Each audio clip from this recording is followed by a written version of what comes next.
Welcome to a gray but joyous day. So where I'm at, it's a little bit rainy. It looks like we got a storm system moving in. And, across the country right now, there's a lot of storms. So I'm recording this video, and it's December 2025.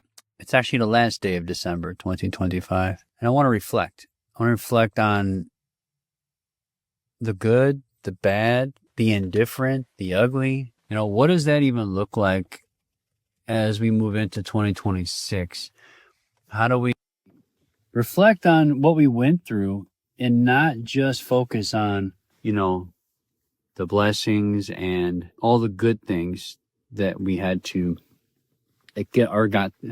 we're able to experience, right?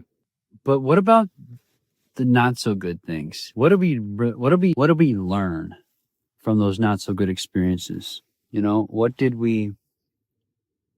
did we grow from our shortcomings?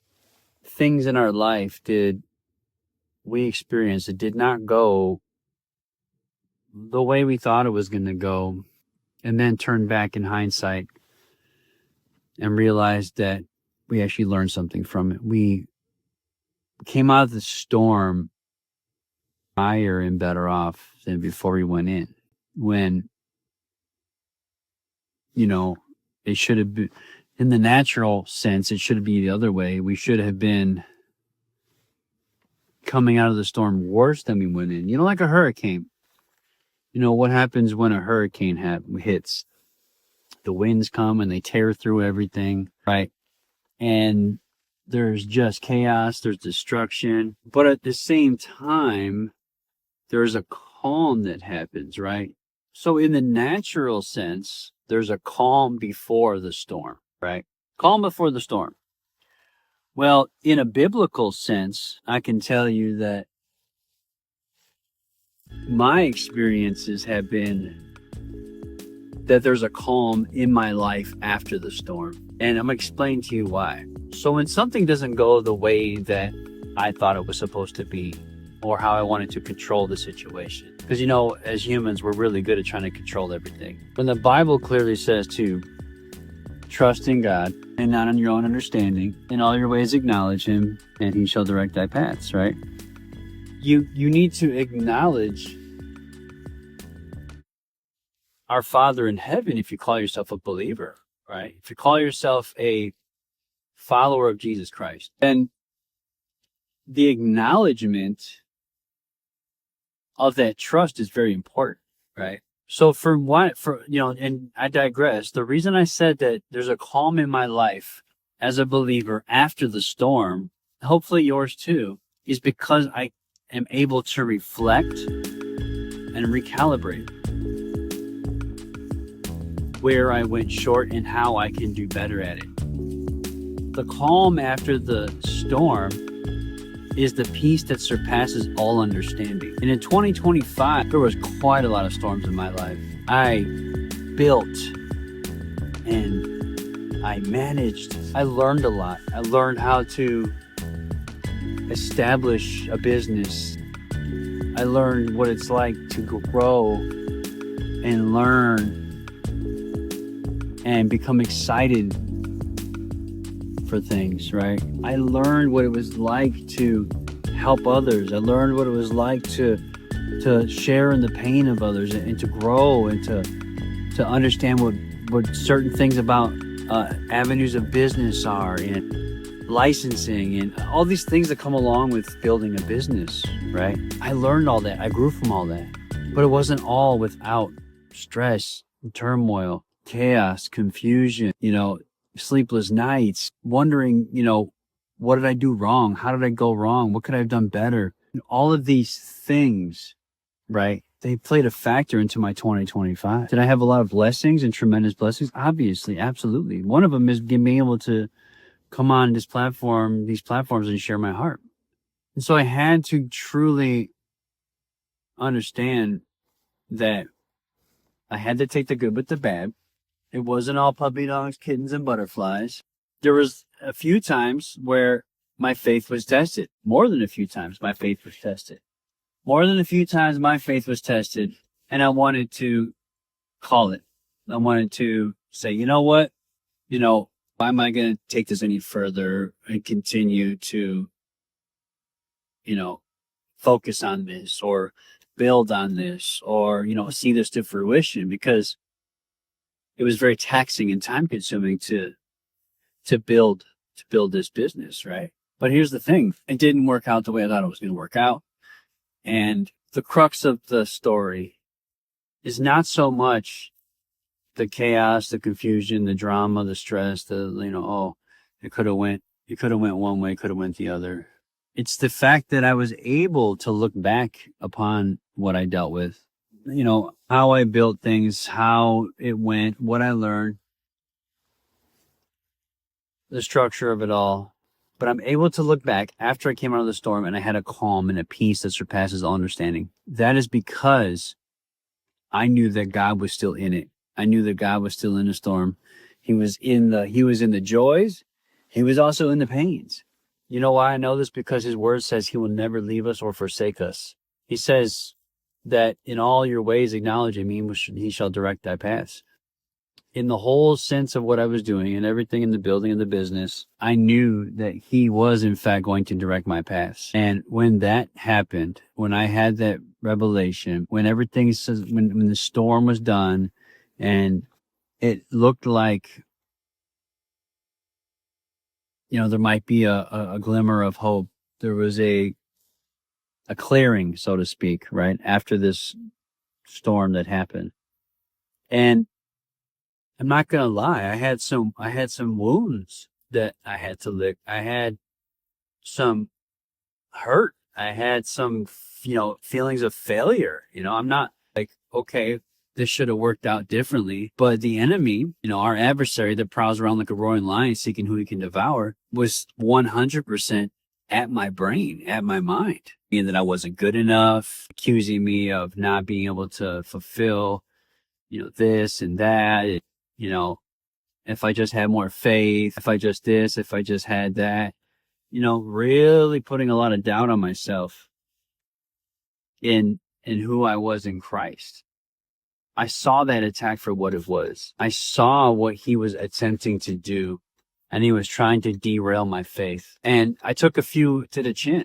And I got backed into the ropes a little bit, right? I might have even took a couple and got knocked down. But what I didn't do is stay down. That's what I didn't do. I didn't stay down. I didn't stay down when the storm came. I didn't stay down when the winds came, when the doubt came, when the condemnation came, when the naysayers came and said, that's a lot. You sure you want to do that? Or the whole, well, I could have done it better, or I would have done it like this. Oh, you should have did it like this. Maybe it would have worked. You should have did it like that. Maybe it would have lasted longer. Look, here's God the whole time in my corner as my cut man. Because that's what God is, Lord, guys. The Lord Almighty is our cut man. He's in our corner. He's our coach. He's our mentor. He's our everything. He's our Yahweh. He's our Yeshua. He's our provider, right? And so a good fighter listens to their cut man. A good fighter sits as they rest in between rounds and listens to what they are telling them. And they do what they're telling them. They're submissive to what they're being told. They understand that what they're telling them is going to help them continue through the fight. It's going to help them last longer. It's going to help them avoid more punishment and avoid more blows and avoid more chaos. Even if they lose the fight, guess what happens? They still were obedient. They still listened to their corner. Who's in your corner, guys? Is it the Lord Almighty? Do you allow God in your corner? Do you allow God in your storm? Do you trust him when everything looks bleak and your future, your hope, your 2025, like the sky outside my window, and you're just like, oh, it just felt like you got beat down, like this year just had you up against the ropes, and maybe you got knocked down. Maybe you still haven't got up. Maybe you got knocked down and you're staying in that place of self-pity and woe is me, those self-defeating thoughts, and you're starting to believe the lie that the enemy is speaking into you, and he's telling you to stay down. Don't get back up. Don't get back up. And here you are, down on the ground. You've gone far past the 10 count. But I'm here to tell you guys that with the God in your corner, all things are possible. 2026 will be better than your 2025. Because no matter what comes at you, you're not going to fall, falter, or stay down anymore. You're going to get back up and keep fighting. You're going to get back up, dust yourself off, knock the dust off your feet, and keep moving. You're going to maybe go lick your wounds a little bit, but you're not going to stay down, because you're going to say, God, I trust you. God, I know that you are with me. God, I know that you are who you say you are. I believe what your word says. I believe what I read. I know that your word never returns void. So therefore, I'm going to apply it to my life, because I know that you're in my corner. And when you speak to me through your word, that you are my cut man, and you have my best interest in heart. You have my best interest in mind, because you knew me before the foundations of the earth were laid. You knew me, and all you want is for me to know you more. You just desire that relationship. You want us to come back into right standing with you. You desire relationship. You're saying, trust me, lo, I am with you always unto the end. We trust in the Lord, shall renew their strength. Saying, trust me, I'm going to give you renewed strength. I'm in your corner. I'm in your corner while you're getting pummeled, while you feel like the world is just beating your face in. You trust me, I'm going to lift you up above that situation on wings like eagles. I'm going to be your covering. You're going to dwell under the shadow of the Almighty.